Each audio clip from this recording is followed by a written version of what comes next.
Muy buenos días, le damos la bienvenida a una nueva edición de esta sección de entrevistas en INC Legal. El día de hoy vamos a realizar algunos comentarios en base a la entrevista que vamos a realizar al doctor Julio Huerta, quien es abogado especialista en Derecho Penal y ya lo voy a presentar a detalle.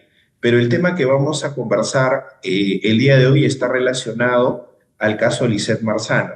Como ustedes bien conocen, este caso se ha vuelto un caso muy mediático debido a que Lisset Marzano, el 17 de febrero, iba corriendo alrededor de las 11:30 de la noche a la altura de la cuadra 12 de la avenida Camino de Real y una persona identificada con el nombre de Adrián Villar la atropelló y lejos de prestarle algún tipo de ayuda, se dio a la fuga.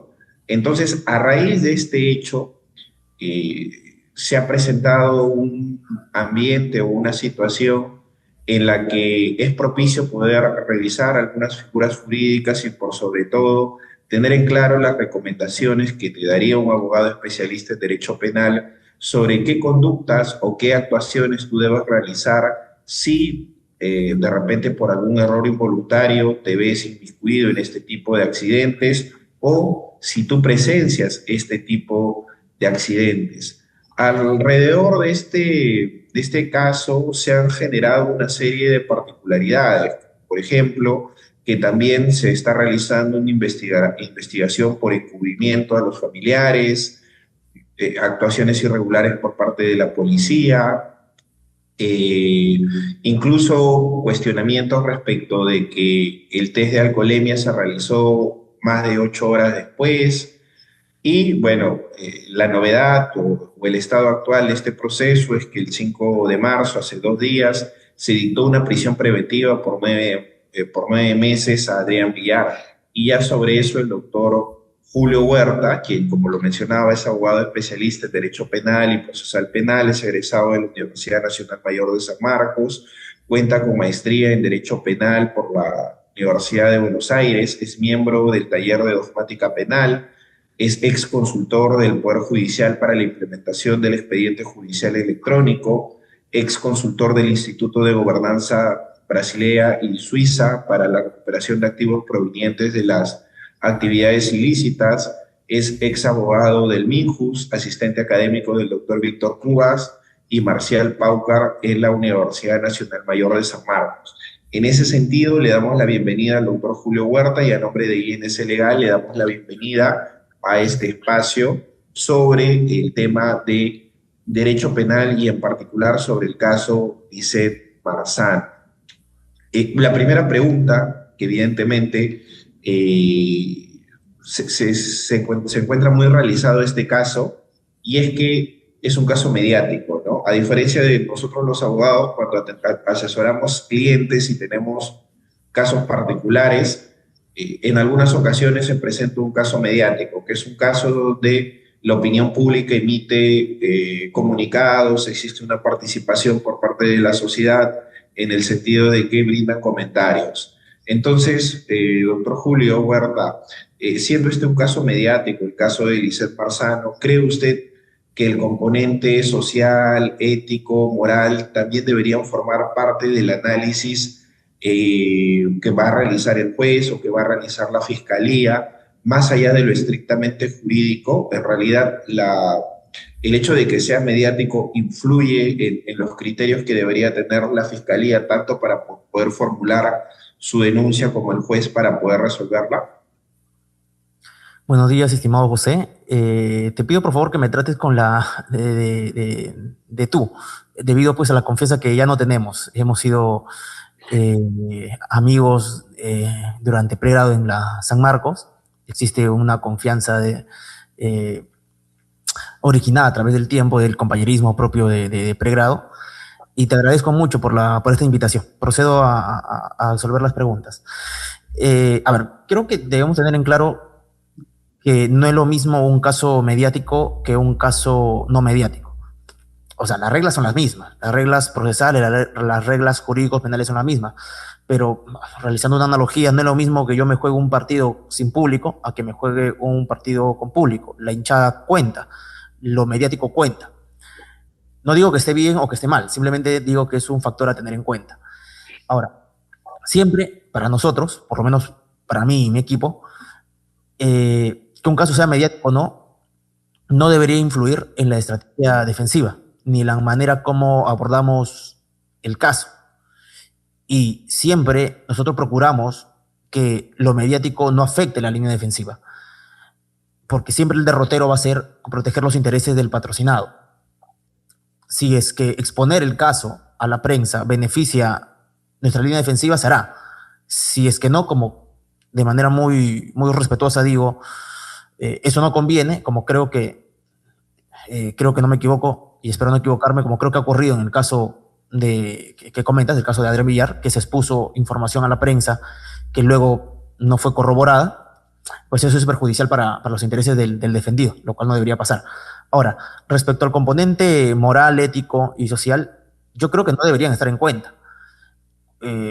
Realizo una analogía. Cuando yo voy con una enfermedad al médico, lo que yo espero del médico es una opinión médica. No espero una opinión social, no espero una opinión ética, no espero una opinión política, no espero una opinión moral, espero una opinión del profesional que viene. Si es de medicina, una opinión médica. Entonces, si yo voy con un problema jurídico ante un profesional, no de la salud, sino ante un profesional de derecho, lo que yo espero es una opinión jurídica. Y si eso espero de un profesional del derecho, pues no solo el abogado es profesional de derecho, el juez también es un profesional de derecho, el fiscal también es un profesional de derecho. Entonces, esa misma expectativa jurídica de recibir consejos jurídicos, decisiones jurídicas, opiniones jurídicas, también debería provenir de tanto fiscales como jueces. En conclusión, el componente mediático es un componente que hay que tener en cuenta, pero siempre hay que tener fijado los intereses del patrocinado. Segundo, no hay que tener el caso, a mi modo de ver, de manera innecesaria a la prensa, si es que eso no va a sumar. Tercero, el componente moral debería ser excluido del componente jurídico, por un tema de profesionalismo y porque, como lo podemos ver, la moral es muy relativa para cada persona. Y como lo he dicho en diferentes posts, fácil es criticar la moral ajena, ¿no? Fácil es criticar la moral ajena. Entonces, por todo eso yo creo que, vuelvo a repetir, el componente moral, social, político, ético no debería entrar en el análisis de un caso jurídico, sea mediático o no. Ok, entiendo tu punto, Julio, y bueno, te agradezco la confianza, pero quizás no directamente la moral deba ser considerado como un elemento por parte del juez, ¿no? Pero sí, de repente, la buena fe debe estar presente en la conducta del imputado y es lo que finalmente va a valorar el juez o lo que la fiscalía tiene que analizar al momento de postular su denuncia. En ese sentido, creo, ¿no? O qué es lo que opinas tú como abogado especialista, el imputado no tiene un deber de colaborar con su detención y de repente realizando una precisión a esta afirmación, ¿no? Uno espera, como uno sabe, la buena fe tiene que estar presente en todos los actos de la conducta del ciudadano. Entonces, en base al principio de buena fe procesal y el respeto al sistema de la justicia, uno no espera que cuando una persona comete delito, en este caso culposo de atropello, asista a la persona para que le puedan brindar los cuidados médicos correspondientes y, de ser el caso, se ponga a disposición de la policía o de la justicia. ¿O cómo crees tú que debe conjugar, más allá del término moral, esa buena fe que se espera de la conducta del imputado? Correcto. A ver,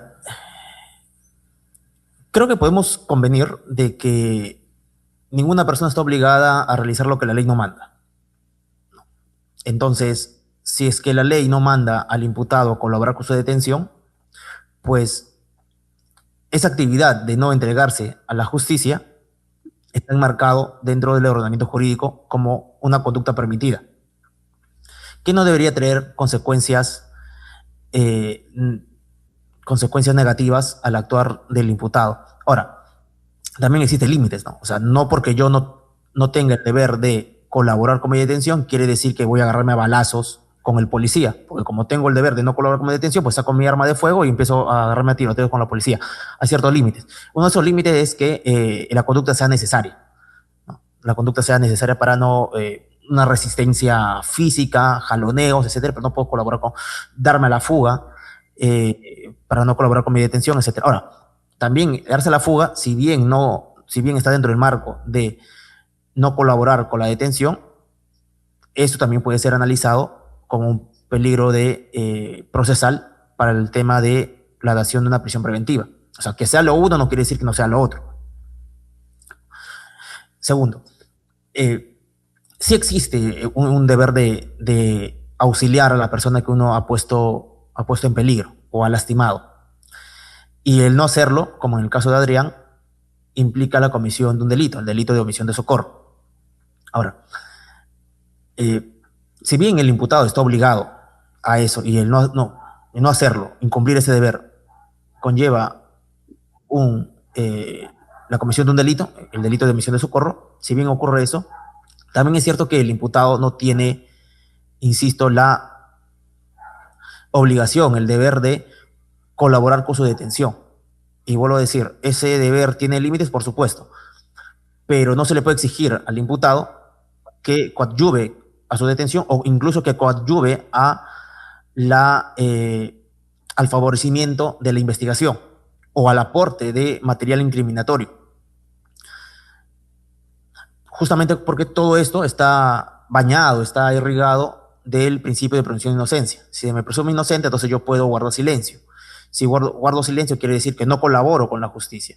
Si no colaboro con la justicia, entonces puedo realizar otras acciones que no colaborativas con la justicia.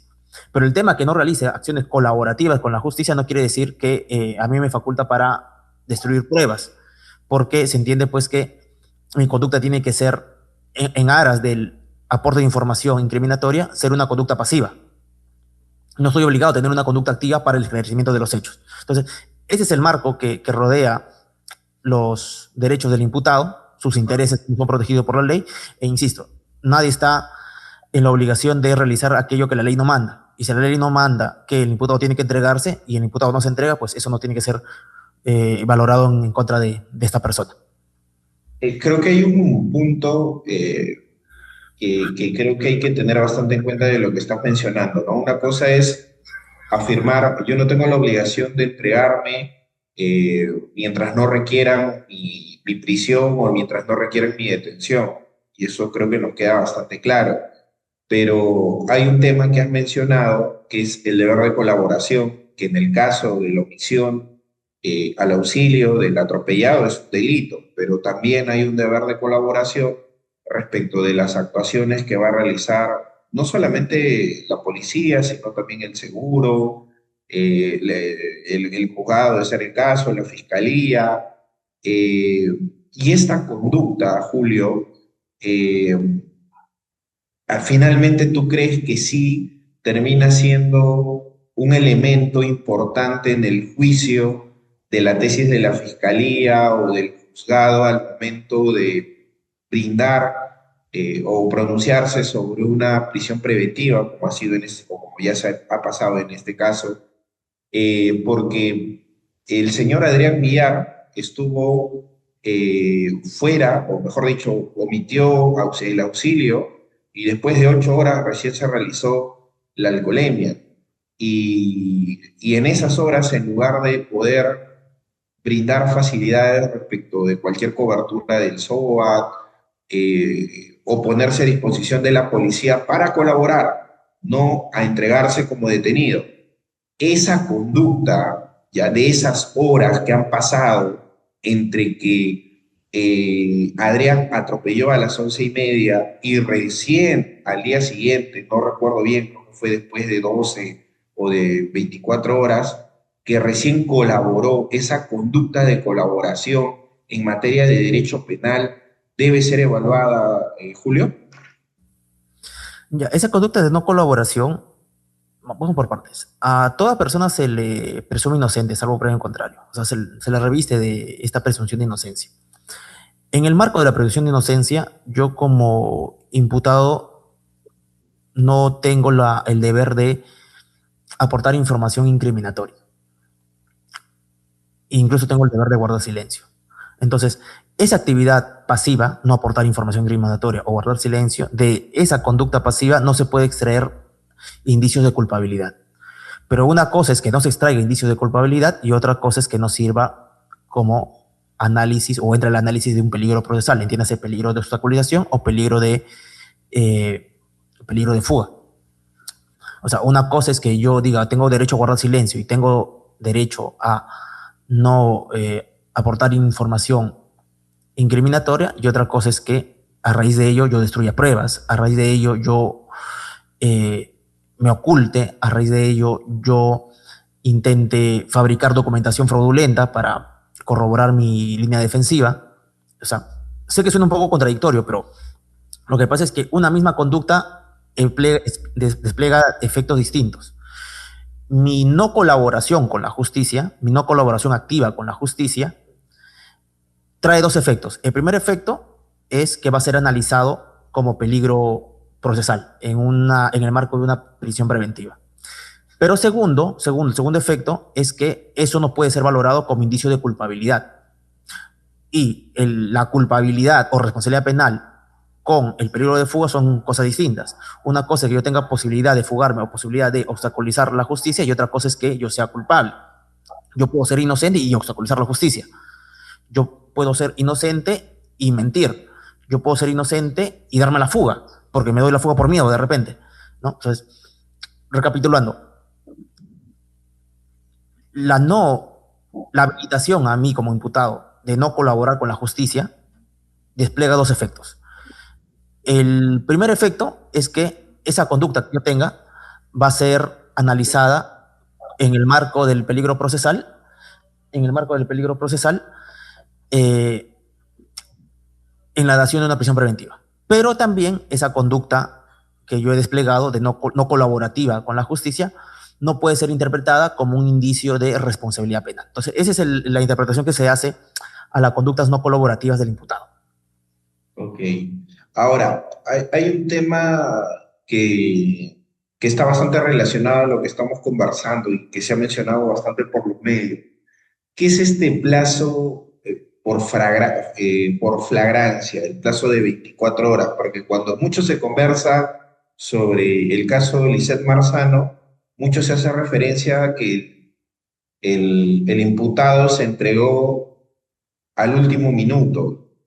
¿Qué significa exactamente este plazo por flagrancia y por qué es tan determinante en una estrategia legal? O sea, ¿por qué no entregarte a la primera hora o por qué no entregarte fuera del plazo? ¿Por qué esperar hasta el último minuto? Perfecto. En el caso de Adrián, existe un hecho bastante anecdótico.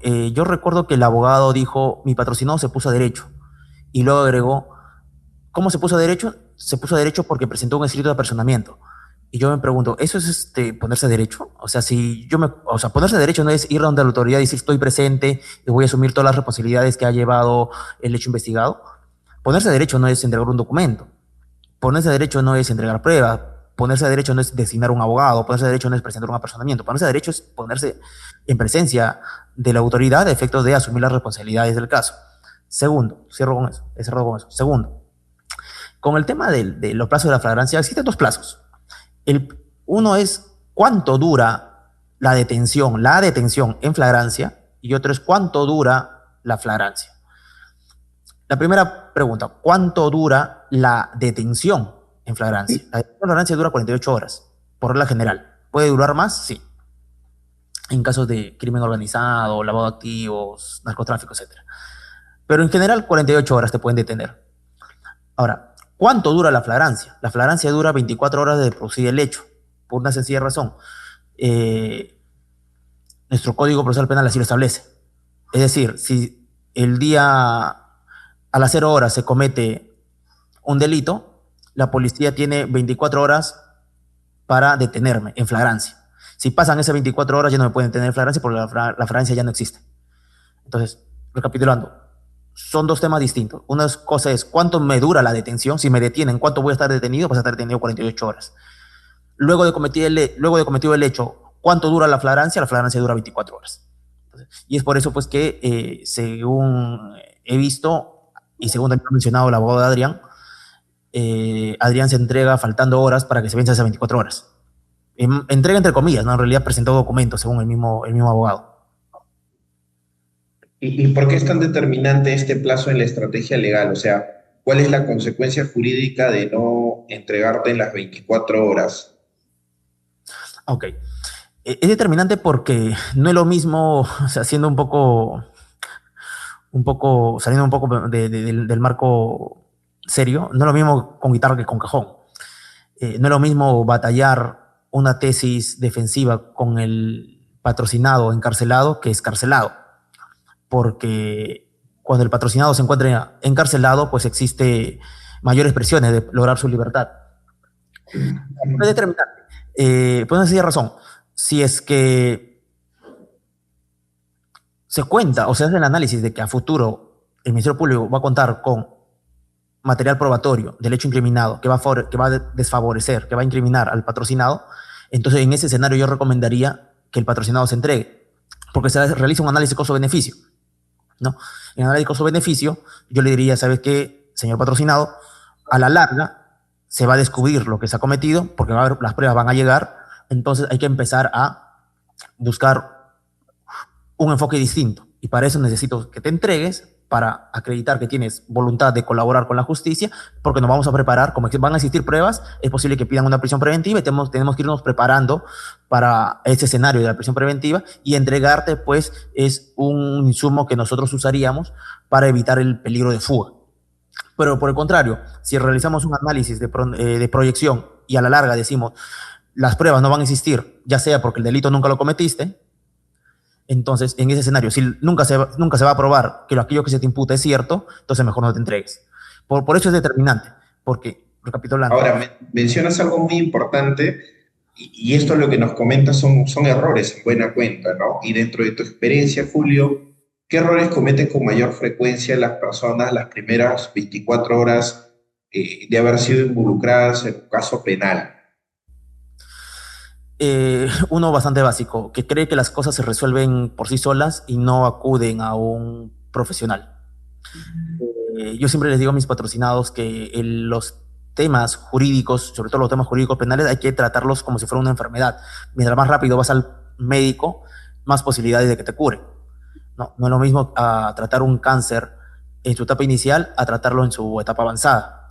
Entonces, cambiando lo que se tenga que cambiar, no es lo mismo tratar un caso penal en los primeros minutos de iniciada la investigación que tomarlo ya cuando estamos, por ejemplo, entrando a la etapa de juzgamiento. Entonces, el principal error que yo veo que se comete es ese, no acudir al, a los consejos de un profesional de derecho pensando que todo por arte de magia se va a resolver. Ok, ok. ¿Y qué recomendaciones le podrías brindar tú a las personas que participan en un accidente de tránsito? O sea, ¿qué recomendaciones legales? Si es que es la persona que conduce el vehículo, de primera mano, que no huya del lugar, porque huir del lugar suma un delito más, que es el delito de fuga de accidente de tránsito, y le sumas uno más, que es omisión de socorro. O sea, ese hecho de accidente de tránsito que pudo haber sido culposo, porque nadie, creo que pocas personas salen a la calle a conducir su vehículo y utilizarlo como arma. Entonces, ese hecho culposo, cuya pena oscila de 4 a 8 años, si mi memoria no me falla, ese hecho culposo se agrava. Se agrava porque le sumas dos delitos más. Le sumas, al darte la fuga, le sumas el delito de fuga del lugar de accidente de tránsito y le sumas el delito de omisión de socorro. Entonces, para evitar esos dos delitos, consejo, no huyas del lugar, y segundo, socorre a la víctima. Socorrer a la víctima no implica solamente decirle, oye, ¿cómo estás? Sino pues activar el SOAT, llamar a las autoridades y realizar todo lo necesario para salvaguardar su integridad. Y con eso solo quedaría el delito de homicidio culposo en el caso de que la víctima lastimosamente falleciera, y como la pena es de 4 a 8 años, por ahí se podría negociar una salida alternativa. En tu Sabemos experiencia, que la pena podría ser suspendida. exacto, justo eso te iba a preguntarte. En tu experiencia, cuando solamente cometes el delito, ¿no?, de homicidio culposo y no te das a la fuga, le prestas ayuda a la persona y te condenan, ¿esta pena es efectiva o finalmente la pena puede ser suspendida? Y de repente sería bueno que precises a qué te refieres con pena suspendida, porque todos los seguidores que están en nuestras redes no son abogados, ¿no? Entonces, creo que esto es muy importante. Ok. La pena, la pena en el Código Penal siempre es una pena, bueno, hay varios tipos de pena, pero por lo general la pena es privativa de la libertad. Puede haber pena de multa también, pero en el caso concreto, pena privativa de la libertad. Ok, una vez que se impone la pena privativa de libertad, supongamos 8 años, 20 años, 10 años, 15 años, lo que sea, una vez que se impone la pena privativa de libertad, el juez hace una pregunta. ¿Esa pena privativa de libertad la voy a ejecutar? O sea, ejecutar la pena privativa de libertad de manera efectiva, es decir, al condenado lo voy a ingresar a un centro penitenciario o la voy a suspender. Voy a suspender su ejecución. Por eso le dice pena suspendida. En realidad el nombre completo es pena suspendida en su ejecución. Esa pregunta no la responde el juez de manera arbitraria, de manera caprichosa, sino que el mismo Código Penal te señala los parámetros para saber cuándo una pena es efectiva, es decir, con internamiento efectivo en un centro penitenciario, o suspendida en su ejecución, es decir, con no encarcelamiento del condenado. Y la norma te dice que si es que la pena no supera los 5 años, es posible que la pena sea suspendida, es decir, que no sea con internamiento en un centro penitenciario y a cambio de ello se establecen reglas de conducta. Pero la norma dice algo importante, dice que la imposición de una pena suspendida es una facultad, es posible, dice, puede, el juez puede, es una facultad, o sea, no es una obligación. Obligación. Lo digo porque yo escucho, he visto comentarios que dicen que la pena debería ser suspendida. Debería no, es una posibilidad. El juez, si lo desea, dice acá el hecho es bastante grave, no existe posibilidad de que el imputado, todo me lleva a ver que el imputado no ha interiorizado lo que ha ocurrido, puede volver a cometer el mismo delito, etcétera, etcétera. Por más que la pena sea de 5 años y la norma me faculta, esta vez yo voy a dar pena efectiva y se va a la cárcel. Entonces, poder no quiere decir obligación, poder es facultad. Sí. Ahora, ¿tú crees que, habiendo hecho esta precisión, tú crees que Adrián Villar vaya a ser condenado a una pena suspendida, o sea, en cuanto al fondo del proceso? Yo me he realizado la misma pregunta y yo creo que no. Creo que no va a ser condenado a una pena suspendida. Yo creo que la pena va a ser efectiva, va a ser con internamiento en un centro penitenciario. ¿Por qué? Porque, insisto, la pena suspendida es facultativa. El juez si quiere no le impone. Segundo, los medios alternativos, los medios de salida alternativa, entiéndase pues de repente una terminación anticipada, una conclusión anticipada, también es facultativo. La terminación anticipada no es otra cosa que una negociación que realizas con el Ministerio Público para ponerse de acuerdo sobre la pena. Pero como toda negociación, es facultativa. Tú no puedes obligar a alguien a negociar. El Ministerio Público, si desea, puede decir, yo no entro a la negociación, no acepto tu terminación anticipada, señor Adrián Villar, y me voy por por una pena efectiva. Insisto, por eso yo he escuchado que varios dicen, con la terminación anticipada se reduce la pena. Sí, se reduce la pena en tanto se pongan de acuerdo, pero el Ministerio Público no tiene la obligación de ponerse de acuerdo. Correcto. Ahora, para cerrar esta entrevista, Julio, quisiera que compartas tu punto de vista sobre los criterios que ha aplicado el juez respecto de la prisión preventiva. Si de repente tú consideras que hay un elemento que ha sido orientado o aplicado de manera, digamos, dudosa o que el criterio no es uniforme, ¿no? Ok. eh, bueno, creo que resultaba evidente que le iban a dictar prisión preventiva a Adrián Villar por todos los actos que había realizado post consumación del delito. O sea, yo esta conversación la tengo con mis amigos, con mis colegas, digo, ¿qué mayor muestra de peligro de fuga que darse la fuga? ¿No? El señor se está dando la fuga. ¿Qué más muestra de peligro de fuga? Y si a eso le sumamos una estructura familiar que intentó ocultarlo, Julio, pero eso no es delito por excusa exculpatoria, es cierto, no es delito, pero una cosa que no sea delito y otra cosa es que no lo valore como peligro de fuga o como peligro de obstaculización. Lo uno no implica lo otro. El supuesto shock, ¿no? Que entró en estado de shock, pero se le ve coordinando. Segundo, se le ve a los familiares elaborando pruebas aparentemente fraudulentas, como por ejemplo el contrato de compra y venta del auto, que la notaría ha dicho que no existe. Entonces, todas esas conductas a mí me llevaba a decir o a proyectar que la prisión preventiva estaba cantada. Sí o sí se iba a dar. Tendría que haber pasado algo extraordinario para que no se diera. Y si a eso le sumas el componente mediático, que quieras o no quieras, influye, no digo que sea bueno o malo, simplemente estoy diciendo que influye, pues, insisto, era alta la probabilidad de que le den una prisión preventiva. Perfecto, Julio. Te agradecemos a nombre de INC Legal el tiempo que te has dado para poder compartir tus conocimientos y tu punto de vista respecto de las implicancias jurídicas que ha tenido el caso Lisette Marzano y esperamos contar contigo en una siguiente entrevista. Muchas gracias, Julio. Muchas gracias a ti, estimado amigo José. Muchas gracias también a Inegal, perdón, por el espacio que me ha brindado. Estoy presto a sus órdenes. Encantado.